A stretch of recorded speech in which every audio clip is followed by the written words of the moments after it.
छत्रपती संभाजी महाराजांच्या चरित्राची जी बदनामी केली गेली त्या चरित्राला मूळ पुरावा कोणता होता आणि मूळ बखर कोणाची वापरली गेली हे आज आपण आजच्या या व्हिडिओमध्ये पाहणार आहोत। नमस्कार, मी तिरुपती लक्ष्मण जाधव तिरुपती जाधव या आपल्या ऑफिशियल यूट्यूब चॅनलमध्ये तुम्हा सर्वांचे स्वागत करतो। काल आपण एक व्हिडिओ घेतला, त्या व्हिडिओमध्ये मी ज्या साहित्यकांनी इतिहासकारांनी संभाजी महाराजांचा अपमान केला आहे ते सांगितलेलं आहे, परंतु त्या साहित्यकांना आणि इतिहासकारांना एक पुरावा हवा होता। तो पुरावा होता ते म्हणजे बखर। त्यांनी बखर वाचली कोणती आणि त्या बखरीच्या आधारावर काय लिहिलं गेलं।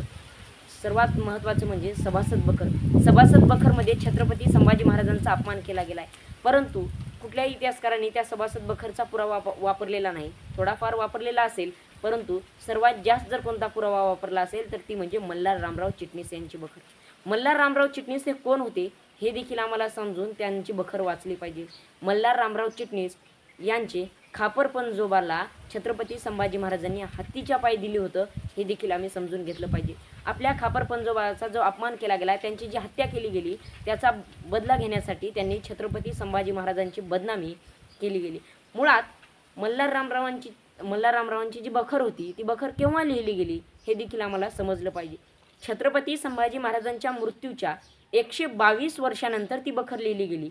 म्हणजे मल्हार रामराव चिटणीस संभाजी महाराजांच्या तर काळातले नव्हतेच, परंतु त्यांना पुरावा कुठलाच भेटलेला नसून आपल्या खापर पंजोबाचा बदला घेण्यासाठी त्यांनी खोटी नाटी बखर लिहिली गेली, परंतु ती बखर आपल्या साहित्यकांनी वापरली। आज आम्ही म्हणतो की साहित्यकांची काही चूक नाही, इतिहासकारांची काही चूक नाही।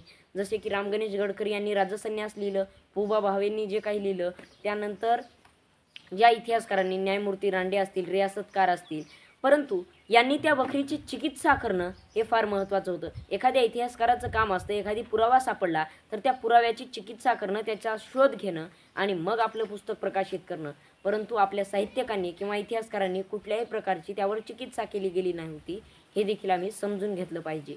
म्हणून संभाजी महाराजांच्या बदनामी मागचं सर्वात महत्त्वाचं षडयंत्र जर कोणी रचलं असेल तर ते मल्हार रामरावांनी रचलंय हे देखील आम्हाला समजून घेतलं पाहिजे।